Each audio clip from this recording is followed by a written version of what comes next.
En abril de 1945, tropas británicas y canadienses irrumpieron en el infame campo de concentración nazi situado entre las ciudades de Bergen y Belsen, en Baja Sajonia. Motivados por informes de inteligencia que indicaban la presencia de prisioneros de guerra aliados, su misión principal consistía en liberarlos y continuar avanzando hacia el corazón del Tercer Reich, Berlín. Sin embargo, nada pudo prepararlos para el horror que hallarían al cruzar las puertas de Bergen-Belsen. Ante sus ojos se desplegó una escena dantesca. Decenas de miles de cadáveres en descomposición y prisioneros agonizantes, la mayoría judíos, reducidos a sombras apenas reconocibles como seres humanos.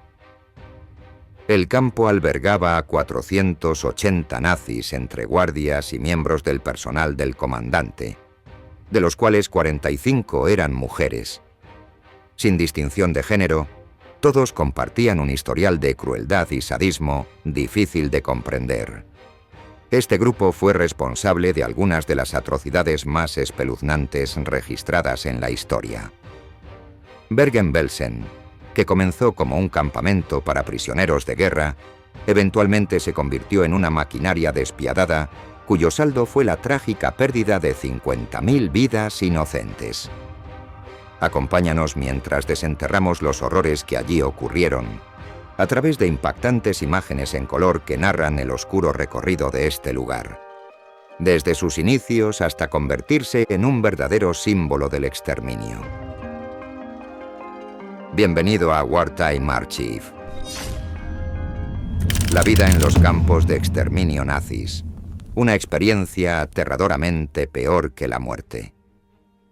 La ideología nazi de la supremacía aria llevó a clasificar a ciertas personas como no aptas, aquellas incapaces de trabajar, socializar o simplemente existir según esa lógica brutal.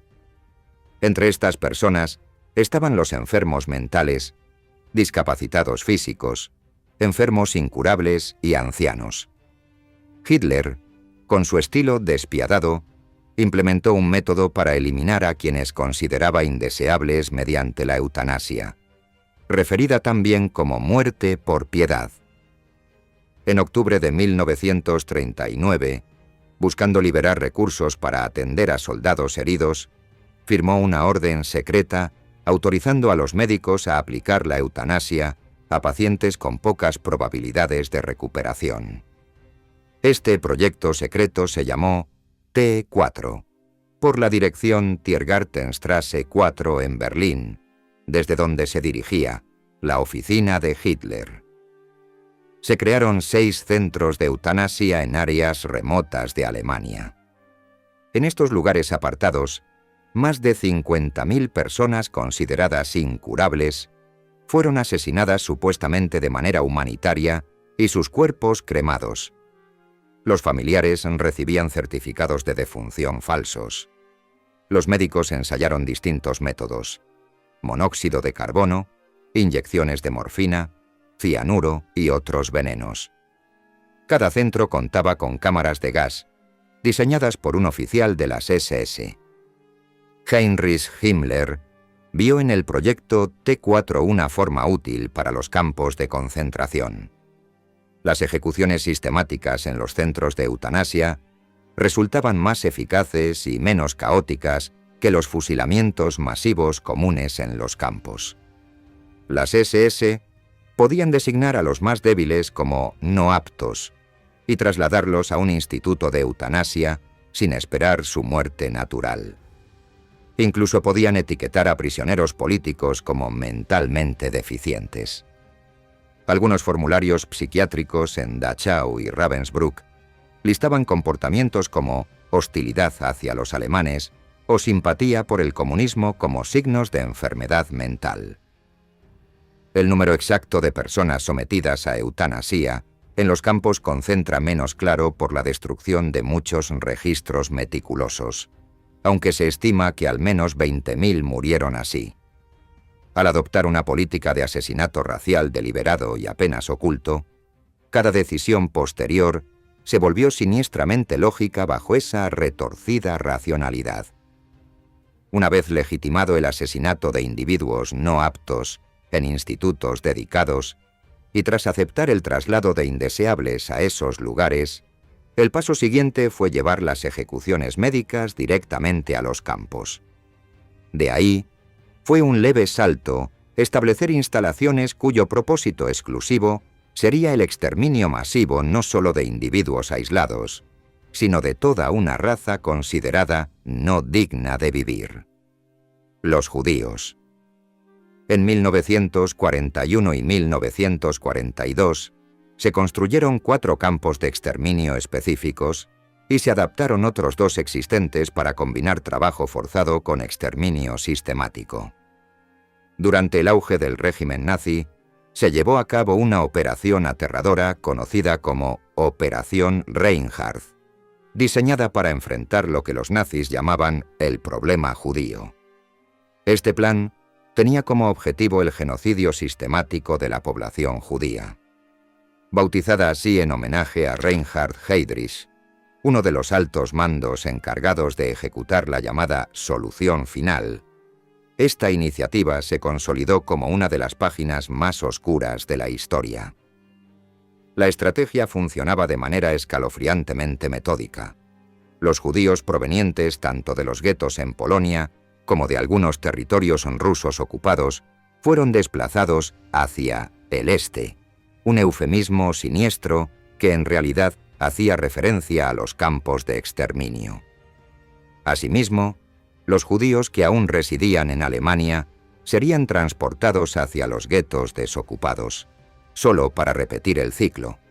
Con cada traslado, más vidas quedaban atrapadas en un engranaje que no se detenía hasta aniquilar por completo. Estos campos de exterminio se situaban estratégicamente en las regiones orientales de Polonia. Esta ubicación no era casual. Al estar lejos del alcance de las críticas directas de la ciudadanía alemana, resultaba más sencillo operar estos centros del horror lejos de miradas indiscretas. Para finales de 1941, gran parte de la población judía en Europa permanecía concentrada en los territorios de Polonia y Rusia, justo dentro del alcance del utópico, aunque morboso, sueño expansionista hitleriano. En este contexto, la región oriental de Polonia, próxima a la frontera rusa, ofrecía condiciones ideales: vastos bosques capaces de esconder las fábricas de muerte, un sistema ferroviario eficiente para el transporte masivo y una población local, en parte profundamente antisemita, menos propensa a intervenir ante los horrores vividos por las víctimas judías. Aunque innumerables grupos sufrieron bajo el yugo nazi en campos y prisiones esparcidos por todos los territorios ocupados, ninguna comunidad fue objeto de un odio tan sistemático, planificado y letal como lo fue el pueblo judío. La maquinaria nazi no buscaba simplemente esclavizar o castigar, apuntaban directamente hacia la completa eliminación. No obstante, cabe señalar que Alemania también albergaba una extensa red de campos para prisioneros de guerra.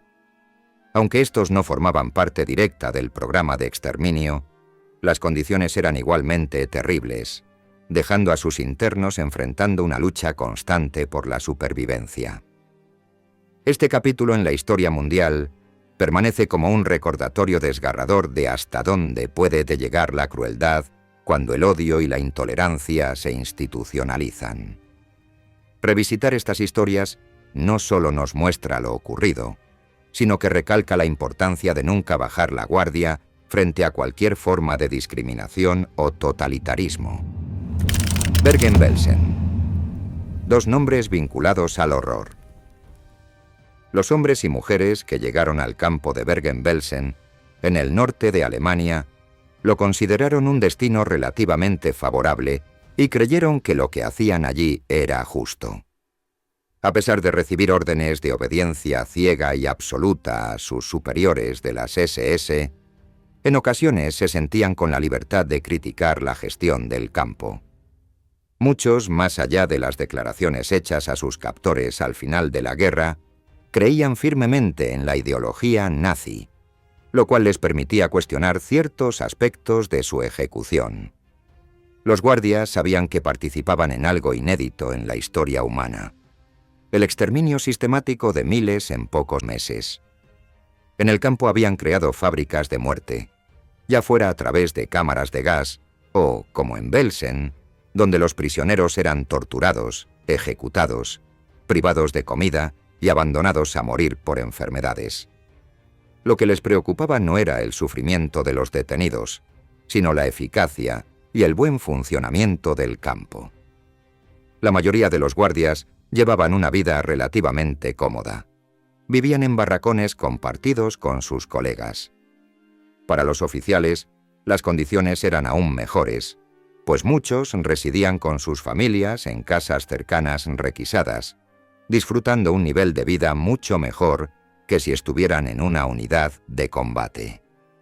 En ese ambiente hogareño, creaban una atmósfera tranquila y lograban distanciarse de las atrocidades del campo de concentración. Casi todos los agentes estaban determinados desde el inicio a ocultar al mundo exterior la verdadera naturaleza de sus actividades. En sus mentes, no solo protegían su juramento de lealtad, sino también su imagen como seres humanos. El campo de concentración de Bergen-Belsen se convirtió en una parte relevante del sistema oficial de campos desde su creación en abril de 1943. Era diferente a otros campos nazis en varios aspectos. Inicialmente, se concibió para retener a rehenes judíos valiosos para las SS por diversos motivos, utilizándolos como moneda de cambio por alemanes detenidos en el extranjero, divisas o bienes valiosos para el esfuerzo bélico. La naturaleza del campo cambió en marzo de 1944 con la apertura de una sección para prisioneros masculinos enfermos de otros campos que ya no podían trabajar. En agosto de 1944 se añadió una sección para mujeres prisioneras. En diciembre de 1944 se convirtió en destino para numerosos transportes evacuados desde otros campos. El consecuente hacinamiento y las desastrosas condiciones de vida provocaron muertes masivas. Solo en marzo de 1945 murieron unas 18.000 personas. Esto sin contar los que perecieron durante las marchas de la muerte, donde prisioneros marchaban forzadamente desde campos como Auschwitz hacia otros más resguardados en Alemania. El mal estado físico y las duras condiciones del invierno europeo hicieron que pocos llegaran al siguiente destino. Esto fue especialmente notorio en el campo satélite conocido como Campo de Jone. Allí, unos 15.000 prisioneros del campo Mittelbau-Dora fueron trasladados en condiciones deplorables a principios de abril. Mittelbau-Dora, subcampo del campo Buchenwald, había visto a sus prisioneros sometidos a trabajos forzados en túneles cerca de Nordhausen para fabricar cohetes M2 y bombas volantes BB-1. Las ejecuciones sumarias, el hambre deliberada y la extrema crueldad eran habituales allí. Con el avance aliado hacia Dora, las SS se asesinaron a los prisioneros demasiado débiles para ser trasladados.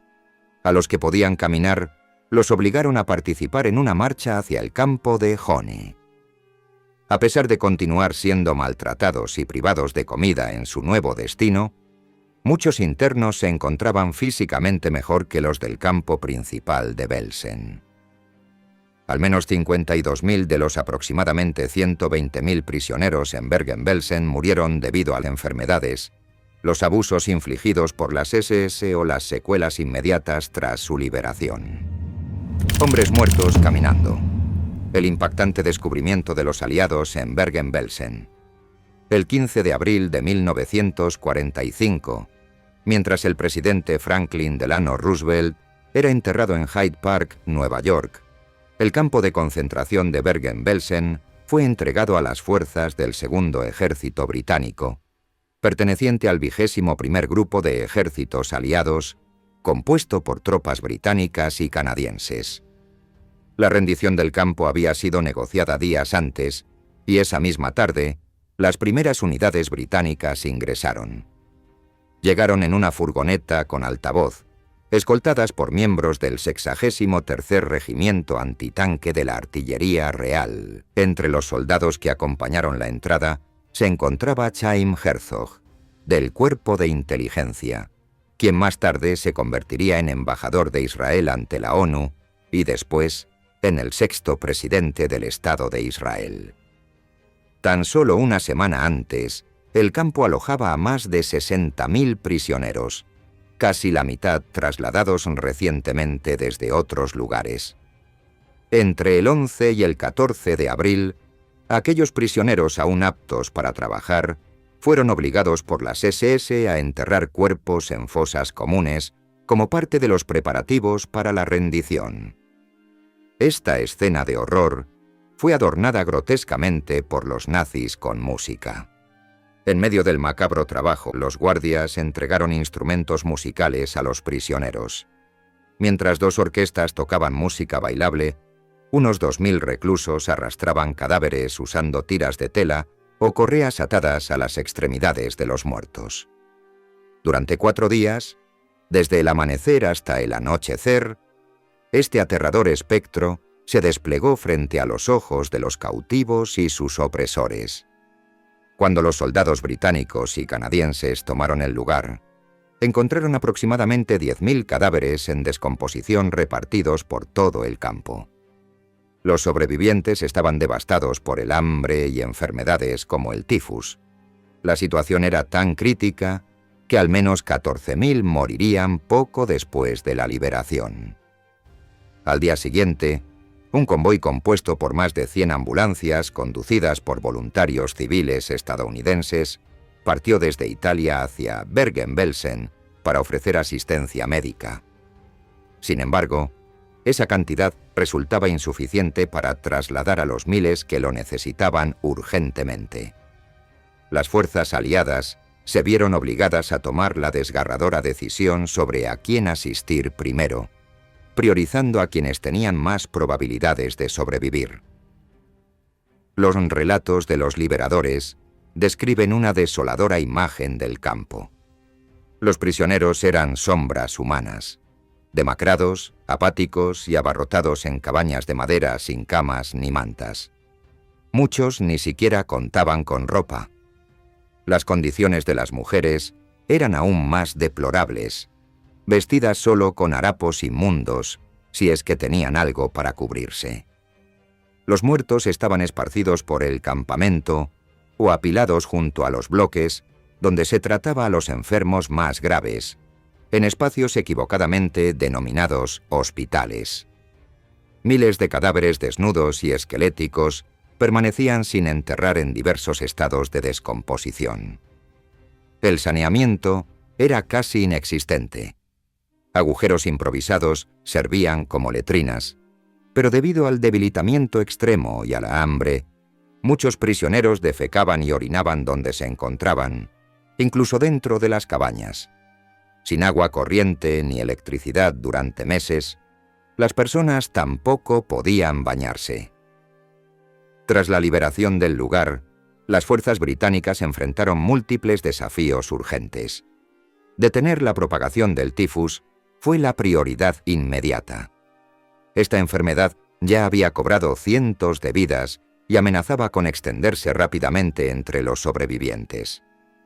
Además, era esencial enterrar los cuerpos antes de que el calor del verano desatara brotes de cólera.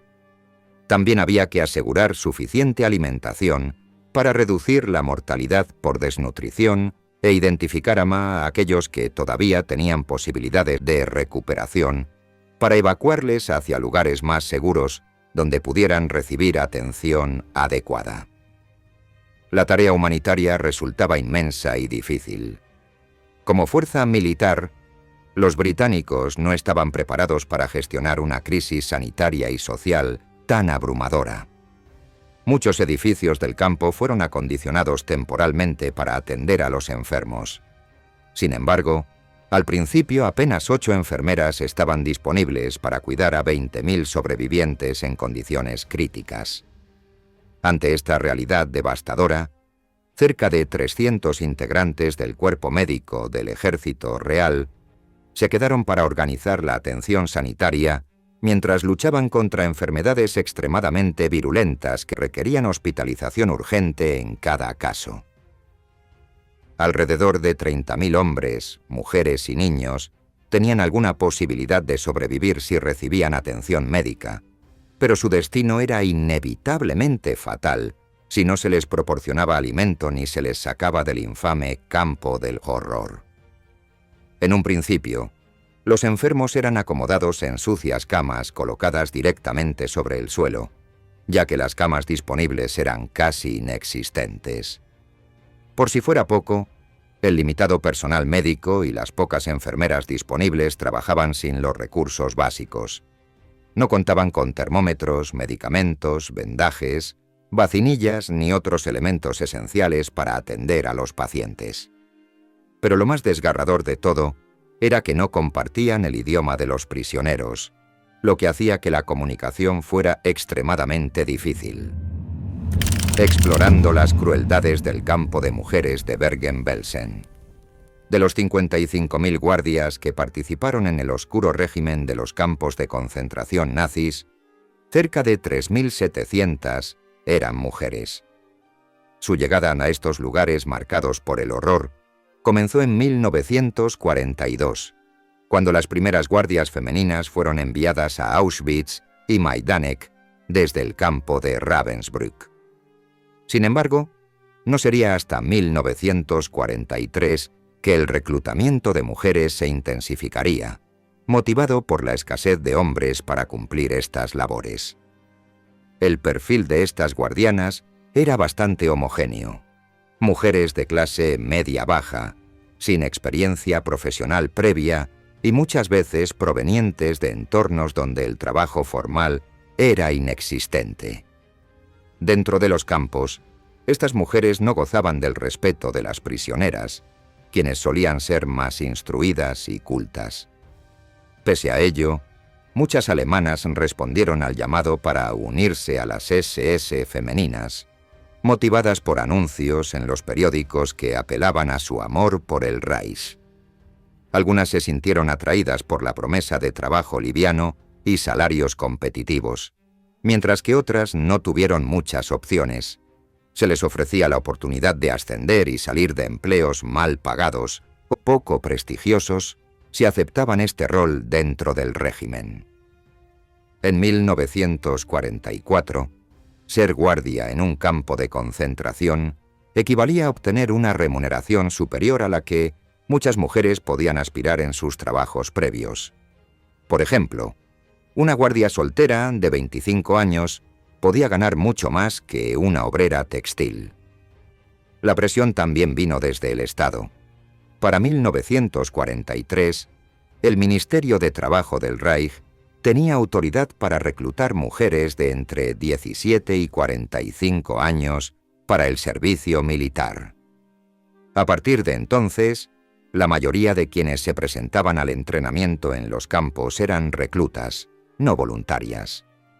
Ravensbrück, especializado en la formación de mujeres guardias desde 1938, albergó a estas reclutas durante periodos que oscilaban entre una semana y 6 meses. Allí recibían un intenso entrenamiento bajo la supervisión directa del jefe encargado. Las enseñanzas iban desde normas generales de los campos hasta protocolos para prevenir fugas y detectar sabotajes. Además, aprendían cómo castigar a las prisioneras dentro del marco establecido por las SS. Una norma clave: no debían establecer vínculos personales de ningún tipo con las prisioneras. La crueldad formaba parte del sistema. Sin embargo, no todas las reclutas lograban adoptar esa brutalidad como estilo de vida. Algunas mostraban empatía hacia las prisioneras, lo que las ponía en peligro frente a sus superiores. Las guardianas que osaban desobedecer o mostrarse blandas solían sufrir castigos ejemplares por su insubordinación. La estrategia del régimen era clara: endurecer a las reclutas paso a paso hasta que pudieran aceptar la brutalidad constante como algo cotidiano. Otro lugar destacado en este sombrío panorama fue Bergen-Belsen, que desde agosto de 1944 se convirtió en un centro clave para la capacitación y prueba de guardias femeninas. Ese mismo año, una sección del campo fue transformada específicamente en un espacio para mujeres. En tan solo unos meses, entre agosto y noviembre, aproximadamente 9.000 mujeres y niñas fueron encarceladas allí. A las que estaban aptas físicamente se les destinaba rápidamente a otros campos o a trabajar como esclavas en los 3 campos satélite asociados con Bergen-Belsen. Al principio, estas prisioneras fueron alojadas temporalmente en tiendas improvisadas dentro del campo, expuestas al frío y las condiciones deplorables. Sin embargo, en noviembre de 1944 ocurrió algo curioso. Una fuerte tormenta destruyó esas tiendas justo antes del cruel invierno alemán. Como resultado, muchas prisioneras fueron trasladadas a barracones. Aunque estas estructuras eran frías y estaban plagadas de ratas y pulgas, representaron una mejoría frente a las inhumanas tiendas exteriores donde estuvieron inicialmente confinadas. Las primeras reclusas del campo de mujeres fueron polacas arrestadas tras el levantamiento de Varsovia y posteriormente deportadas, algunas junto a sus hijos. Las condiciones eran deplorables, el lugar estaba sucio, húmedo y gélido. Las mujeres sufrían hambre constante, carecían de higiene básica y contrajeron enfermedades infecciosas y letales como el tifus. Con la creciente afluencia de prisioneras judías, la sobrepoblación agravó aún más la situación. La mayoría de las nuevas internas eran judías polacas y húngaras trasladadas desde Auschwitz. Entre las prisioneras que permanecieron en Bergen-Belsen se encontraban Margot y Anna Frank, esta última fallecida en marzo de 1945. El diario de Anna se mantiene como uno de los testimonios más estremecedores sobre la brutalidad absoluta que definía la vida en los campos de concentración, trasladando los métodos de Auschwitz a Bergen-Belsen. Joseph Kramer e Irma Grese. No solo los presos de Auschwitz fueron enviados a Bergen-Belsen. A medida que la guerra avanzaba y los nazis reconocían que los campos en Polonia probablemente no resistirían mucho tiempo, comenzaron a reubicar en algunos de sus comandantes más notorios desde Polonia hacia campos más resguardados en Alemania. Además, se impuso la necesidad de eliminar la mayor cantidad posible de prisioneros, especialmente aquellos que, debido a su grave deterioro físico, ya no eran considerados útiles para trabajos forzados. Aunque Bergen-Belsen nunca contó con cámaras de gas como en muchos otros campos de exterminio, los comandantes y guardias de las SS implementaron sus propios métodos crueles para llevar a cabo el exterminio.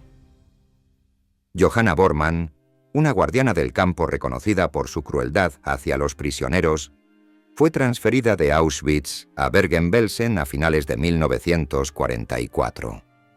Al llegar, fue asignada de inmediato a labores administrativas relacionadas con las listas. Poco tiempo después, Irma Grese, su superiora directa en Auschwitz, también fue trasladada a Belsen. En Auschwitz, el nombre de Grese era sinónimo de brutalidad. Apodada la hiena de Auschwitz, se convirtió en uno de los ejemplos más notorios del entrenamiento de las SS en su máximo efecto. En 1943, con tan solo 20 años, fue transferida de Ravensbrück a Auschwitz, donde asumió el cargo de supervisora y controló 31 barracones que alojaban a unas 30.000 mujeres. Aunque ya había maltratado prisioneros en Ravensbrück, Auschwitz le dio muchas más oportunidades para desplegar su sadismo. Siempre impecablemente vestida, paseaba con botas negras brillantes, un látigo en la mano y un elegante uniforme de las SS, infundiendo terror entre los prisioneros, a quienes seleccionaba para torturar o matar. En Belsen, Grese llegó con la misma determinación de infligir tormento que la había caracterizado en los otros campos. Josef Kramer, comandante de Belsen, también había trabajado con ella en Auschwitz. Según se rumoreaba, ambos mantenían una relación romántica. Por esa razón, cuando a Grese le ofrecieron ser reasignada a otro campo, ella solicitó permanecer en Belsen. Sus compañeras sospechaban que prefería quedarse en ese abismo del horror, plagado por una epidemia de tifus, por amor al comandante Kramer. Sin embargo, Bormann descubrió que Grese mantenía una aventura secreta con Franz Hatzinger, un guardia de las SS casado y 14 años mayor que ella, al que había conocido en Auschwitz. A pesar de la complicada situación militar y las caóticas condiciones en el campo, las crueles relaciones personales de Grese no interfirieron con su afán por seguir aterrorizando a los prisioneros. En medio del colapso del Reich, tanto Grese como Bormann continuaron con los abusos que las hicieron infames en Auschwitz. Mientras las prisioneras morían a su alrededor y el tifus devastaba el campo, ordenaban a mujeres débiles y demacradas participar en ejercicios físicos agotadores, como sostener piedras pesadas sobre sus cabezas durante largos periodos. Estas prácticas carecían de utilidad práctica. Su único propósito era satisfacer los impulsos sádicos de las guardias. Josef Kramer no era diferente. Su despiadada gestión en Belsen le valió el apodo «La Bestia de Belsen». Llegó al campo como comandante en diciembre de 1944, tras ser transferido desde Auschwitz-Birkenau. Incluso cuando el sistema nazi colapsaba bajo las ofensivas soviéticas y aliadas, Kramer mantuvo un férreo control burocrático mientras perpetuaba el terror sobre los detenidos.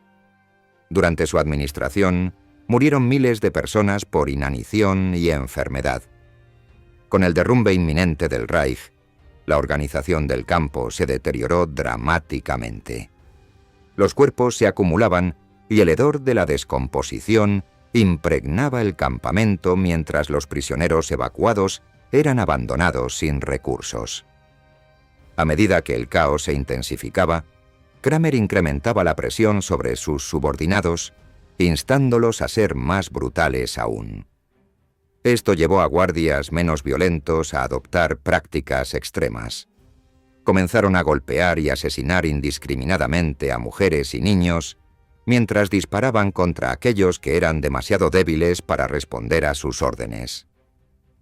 El 8 de abril de 1945, Franz Hössler llegó a Belsen con el objetivo de intentar recuperar algo de control como subcomandante bajo Kramer.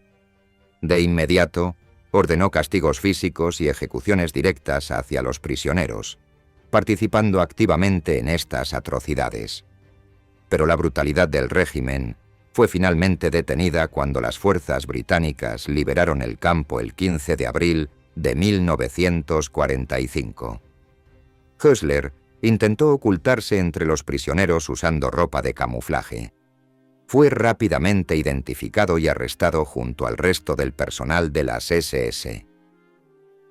Los juicios posteriores resultaron en la ejecución de Kramer, Hössler e Irma Grese por el verdugo británico Albert Pierrepoint el 13 de diciembre de 1945.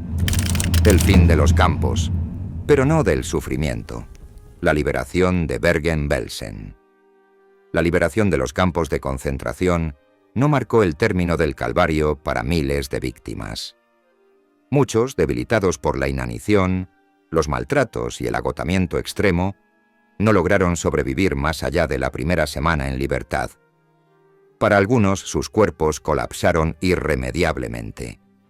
Para otros, la comida abundante que los rescatistas ofrecieron con la esperanza de restaurar sus fuerzas resultó ser demasiado para organismos gravemente deteriorados por la desnutrición. En Dachau, durante los días posteriores a su liberación, La mortalidad diaria alcanzó las 200 personas, mientras que en Bergen-Belsen esta cifra ascendió a cerca de 500. El asalto a Bergen-Belsen no figuraba en los planes originales de los aliados. A comienzos de abril de 1945, las tropas de la 11ª División Blindada Británica avanzaban por el norte de Alemania, cerca de Hamburgo, rumbo a Berlín. Este movimiento formaba parte de la ofensiva final que buscaba asegurar la victoria aliada sobre las fuerzas nazis. Sin embargo, el progreso de la división se vio interrumpido cuando un alemán con una bandera blanca se acercó, solicitando una tregua. Provenía de un lugar llamado Bergen-Belsen. Inicialmente, los oficiales británicos no mostraron interés en negociar, pero pronto descubrieron que Bergen-Belsen se encontraba en su ruta de avance. Vieron la oportunidad de rescatar a camaradas en un campo de prisioneros sin necesidad de disparar. Así que decidieron investigar, pero estaban advertidos de un peligro. El tifus había devastado el campo y existía el riesgo de que la enfermedad se propagara. El 15 de abril, los soldados del 63º Regimiento Antitanque fueron los primeros en poner pie en Bergen-Belsen. Lo que encontraron fue inimaginable. Alrededor de 60.000 personas al borde del colapso y 13.000 cuerpos sin sepultura. La combinación del tifus y el escaso personal había impedido que se enterrara a los muertos, y en los días siguientes, la epidemia cobró alrededor de 500 vidas cada día.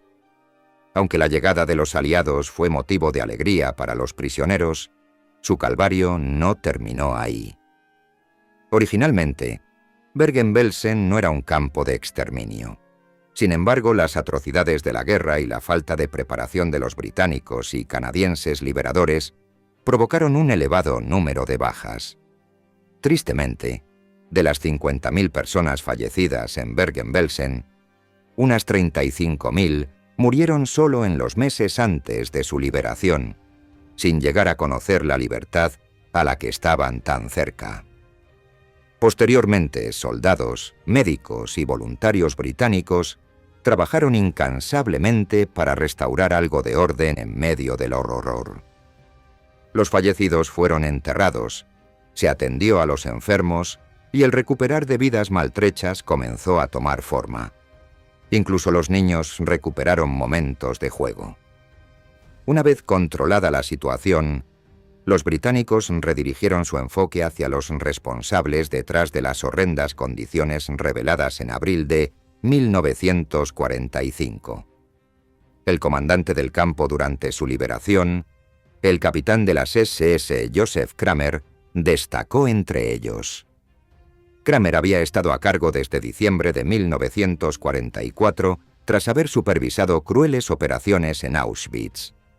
Con el avance soviético empujando prisioneros hacia Bergen-Belsen, los problemas de hacinamiento, hambruna y enfermedad se intensificaron bajo su brutal gestión. Estas condiciones solo empeoraron debido al despiadado régimen de Kramer, conocido como la Bestia de Belsen. Bajo su mandato, el campo se convirtió en uno de los más letales de Alemania, todo sin cámaras de gas. El 20 de abril, el campamento sufrió un ataque aéreo llevado a cabo por 4 aviones de combate alemanes. Es probable que la ubicación del campamento haya sido revelada por los soldados alemanes que los británicos permitieron regresar al frente previamente. Este ataque resultó en la muerte de 3 enfermeros británicos y en el daño al suministro de agua del campamento, lo que agravó la situación y provocó más fallecimientos debido a la deshidratación. En los días posteriores, los prisioneros que lograron sobrevivir fueron despiojados y trasladados a un campamento cercano del ejército alemán Panzer, el cual se convirtió en el campo de desplazados de Bergen-Belsen. En el transcurso de 4 semanas, cerca de 29.000 supervivientes fueron reubicados allí. Antes de ceder el control, las SS destruyeron los archivos administrativos del campo, eliminando así la mayoría de las evidencias documentales. Los británicos ordenaron al antiguo personal de las SS que ayudaran a enterrar miles de cuerpos en fosas comunes, una tarea que ellos mismos habían impuesto repetidamente a los prisioneros en el pasado. Con pleno conocimiento de este hecho, las fuerzas británicas replicaron el trato recibido antes por los prisioneros judíos y polacos: raciones mínimas que apenas alcanzaban para sobrevivir, prohibición de usar guantes o ropa protectora y amenazas constantes durante las labores para evitar cualquier descanso. Como resultado de manipular cadáveres en avanzado estado de descomposición, cuyos brazos y piernas llegaban a desprenderse, 17 miembros del personal de las SS fallecieron por tifus en un periodo de 2 meses. Además, un oficial se suicidó y otros 3 fueron abatidos por soldados británicos al intentar escapar. La verdad revelada. Los juicios de Belsen. Los denominados juicios de Belsen se llevaron a cabo tan solo 5 meses después de la liberación del campo. Fueron los primeros en su categoría, desarrollándose incluso antes que los célebres juicios de Nuremberg. Este proceso judicial capturó una significativa atención de los medios a nivel internacional, proporcionando al mundo un primer acercamiento tangible al indescriptible horror del Holocausto y al macabro funcionamiento de Bergen-Belsen, conocido como una auténtica fábrica de muerte. Además, marcó un precedente histórico al ser el primer juicio por crímenes de guerra en incluir como prueba una película. El juicio se extendió a lo largo de 54 días, comenzando el 17 de septiembre con la lectura de la acusación formal y el discurso inicial de la Fiscalía. El 20 de septiembre, el ejército británico presentó una película documentando las condiciones en Belsen tras su liberación. Este material fue tan impactante que varios testigos, incapaces de soportar lo explícito de las imágenes, abandonaron la sala. Al día siguiente, el tribunal visitó el campo de Bergen-Belsen. La defensa inició sus alegatos el 8 de octubre con la intervención del comandante Joseph Kramer, quien también declaró en su favor. Los discursos de cierre se desarrollaron entre el 7 y el 12 de noviembre, seguidos por los alegatos finales de la Fiscalía el 13 de noviembre. Finalmente, el 17 de noviembre de 1945, se dictó sentencia. Los historiadores critican severamente los juicios de Belsen, señalando la falta de preparación y la apresurada ejecución del proceso. No se persiguió a los guardias de las SS que huyeron tras el alto el fuego del 13 de abril. En ciertos casos, en lugar de contar con testimonios presenciales, se presentaron solo declaraciones juradas durante la audiencia. Hubo contradicciones en los relatos de algunos testigos bajo contrainterrogatorio. Ocasiones no lograron identificar a los acusados como responsables de los crímenes. Oskar Schmitz, un exrecluso, fue falsamente acusado de ser miembro de las SS y no tuvo oportunidad de desmentirlo antes del juicio. Por su parte, los abogados defensores argumentaron que las detenciones fueron ilegales, ya que contravinieron la promesa de libre retirada incluida en el acuerdo del alto el fuego. La Fiscalía respondió que dicha promesa quedó anulada por actos como la quema de archivos por parte de las SS y los disparos efectuados el 15 de abril. Ese 17 de noviembre, 11 acusados fueron condenados a morir en la horca, mientras que otros 18 recibieron penas de prisión que oscilaban entre 1 y 15 años. Erich Zodel, uno de los guardias del campo, fue sentenciado a cadena perpetua. No obstante, tras un juicio militar independiente en agosto de 1945, que lo encontró culpable del asesinato de una prisionera después de la liberación, fue ejecutado tan solo 13 días más tarde. Para ejecutar las sentencias, el ejército británico designó al célebre verdugo Albert Pierrepoint, quien recibió un trato especial al ser equiparado al rango de teniente coronel, pese a su bajo rango oficial. Fue trasladado en avión a Alemania específicamente para esta tarea y se le alojó en un hotel de lujo. Cada día era recogido en un jeep militar para ser llevado a la prisión donde se llevarían a cabo las ejecuciones. En total, Pierrepoint realizó personalmente 191 ahorcamientos, hombres y mujeres en Hamelin, una prisión ubicada en Baja Sajonia. Además, supervisó la ejecución por fusilamiento del condenado Theophil Walasek. Contó con la asistencia del sargento mayor Richard Anthony O'Neill, el sargento James Hunter y otros colaboradores. En el caso de las mujeres ejecutadas, también se requirió la presencia obligatoria de una directora o vicedirectora británica. La vicedirectora Wilson, proveniente de la cárcel inglesa Strangeways, asistió a las primeras 3 ejecuciones realizadas el 13 de diciembre de 1945. En la prisión de Hamelin se instaló una horca adaptada del modelo utilizado en Pentonville, Londres, preparada para realizar ejecuciones dobles simultáneamente. Un ala separada del edificio principal albergaba esta estructura. Antes de la ejecución, los reos tenían derecho a recibir asistencia religiosa según su fe. Algunos rechazaron esta opción. Joseph Kramer afrontó su final silenciosamente, pero Irma Grese, que tenía apenas 22 años y ostentaba el título de ser la mujer más joven condenada a muerte bajo la ley británica, mostró resistencia hasta el último momento. Rechazando la capucha negra protocolaria, Grese intentó forcejear para evitar que se le colocara mientras insistía en mantener contacto visual con su ejecutor hasta el instante final. A pesar de gritar con firmeza «Schnell», rápido. En sus últimos momentos, su muerte distó mucho de ser instantánea.